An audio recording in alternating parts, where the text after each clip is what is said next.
인플레이션에 대응할 수 있는 투자 상품 많이 찾아보셨을 텐데요. 금이 아닌 달러로 돈이 몰리고 있기 때문입니다. 곡물 가격이 진정 국면에 접어들었습니다. 하지만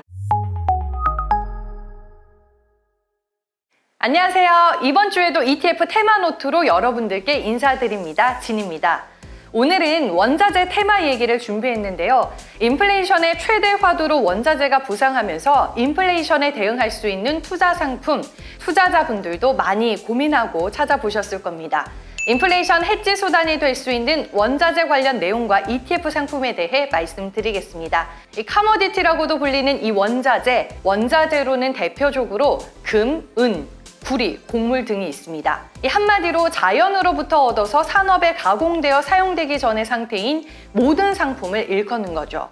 인플레이션 우려로 상승하기 시작했던 원자재 가격은 러시아와 우크라이나 전쟁이 본격화되면서 가파르게 치솟았고요. 특히 곡물 가격이 급등하면서 곡물에 투자할 수 있는 관련 상품에 대한 투자자분들의 관심도 많이 늘어나게 됐습니다.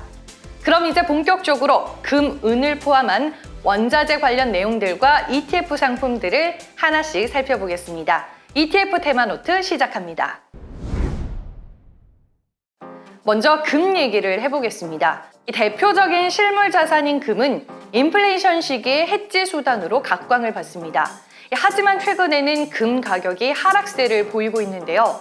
미 연준이 빠르게 기준금리를 인상하면서 달러 강세가 지속돼 안전자산인 금이 아닌 달러로 돈이 몰리고 있기 때문입니다.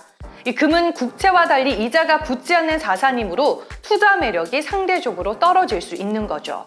또 금 가격은 달러화로 거래되기 때문에 달러 강세로 금의 체감 가격이 높아지는 점도 최근 금 가격을 끌어내리는 이유 중 하나라고 볼 수 있습니다. 하지만 지금 경기 침체 우려로 연준이 연말로 갈수록 금리 인상 속도 조절에 들어갈 것이라는 전망이 나오고 있는데요. 장기 금리가 하락하면 금 가격의 반등을 이끌 수 있기 때문에 지금 가격 조정 국면에 금을 매수하는 것도 하나의 전략이 될 수 있다는 의견도 있습니다. 실제로 금에 투자하는 방법은 다양합니다. 직접 금을 보유하는 실물 투자뿐만 아니라 은행에서 골드뱅킹 계좌로 금을 투자할 수 있습니다. 그 외에도 다양한 방법들이 있는데 금 관련 ETF 상품에 투자하는 방법도 있습니다. 코덱스에는 코덱스 골드 선물 ETF와 코덱스 골드 선물 인버스 ETF가 있는데요. 이 코덱스 골드 선물 ETF는 미국 상품 거래소에 상장되어 있는 골드 선물 가격에 연동되는 ETF입니다. 환해지를 통해 환율 변동 위험을 최소화한 상품이고요. 무엇보다 소액 투자로 인플레이션 해지가 가능한 금에 투자하는 가장 손쉬운 방법 중 하나라고 볼 수 있습니다. 그리고 금 가격이 내려가도 웃을 수 있는, 즉 금 가격의 하락에 베팅하는 코덱스 골드 선물 인버스 ETF도 있습니다. ETF를 통한 금 투자는 장시간에 주식처럼 매매할 수 있는 점이 특징이고요. 이뿐만 아니라 실물 보유나 선물 거래 번거로움에서 자유롭다는 장점도 있습니다. 금과 함께 은 얘기를 또 빼놓을 수 없죠. 은은 금과 어떤 점들이 다를까요?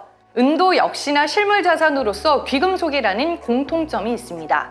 비록 은은 금에 비해 가격이 낮지만 귀금속이라는 공통점 때문에 유사한 가격 방향성을 가지고 있습니다. 그리고 은은 열 전도율이 높아 산업용 수요가 존재하는데요. 전기차 그리고 태양광 패널 등에도 은이 사용되고 있습니다. 다만 투자 자산으로서 은은 금에 비해서는 가격 변동성이 크다는 점 참고하시길 바랍니다. 은 관련 ETF 상품으로는 코덱스 은 선물 ETF가 있는데요. 역시나 미국 상품 거래소에 상장되어 있는 은 선물 가격에 연동되는 ETF입니다. 귀금속 및 산업재 등 다양한 용도로 사용되고 있는 은. 코덱스 ETF 상품을 통해서 은 선물에 대한 투자도 손쉽게 해보시길 바랍니다. 다음으로 알아볼 원자재는 구리입니다. 구리는 대표적인 산업용 금속이죠. 구리는 철도, 전력망, 주택건설 등 대부분의 인프라 구축에 사용되는 원자재입니다.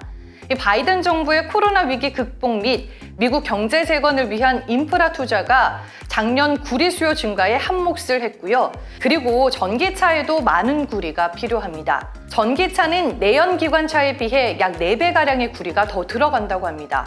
핵심 부품인 배터리 제작에 필수적인 음극재 재료로 사용되기 때문이죠. 이 더불어 구리는 신재생 에너지 시스템 설비 그리고 반도체 배선의 원료로도 쓰이고 있습니다.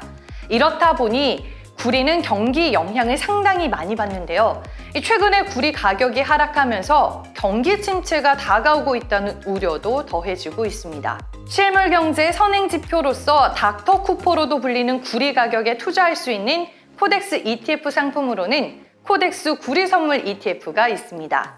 미국 상품 거래소에 상장되어 있는 구리 선물 가격의 움직임을 추적하는 ETF 상품이고요. 역시나 인플레이션 해지 수단으로서 활용 가치가 있는 상품입니다. 마지막으로 농산물 투자에 대해 알아보겠습니다. 러시아와 우크라이나의 전쟁으로 올해 곡물 가격은 크게 상승했죠. 우크라이나는 밀, 보리, 옥수수 등 주요 곡물의 대표 수출국입니다. 러시아 침공 이후로 해상 수출이 막히게 되면서 곡물 가격이 급등할 수밖에 없었습니다. 하지만 최근에는 경기 침체 우려와 식량 공급난 완화 기대감이 반영되며 곡물 가격이 진정 국면에 접어들었습니다. 하지만 주요 작물 지역의 불확실성은 여전한데요.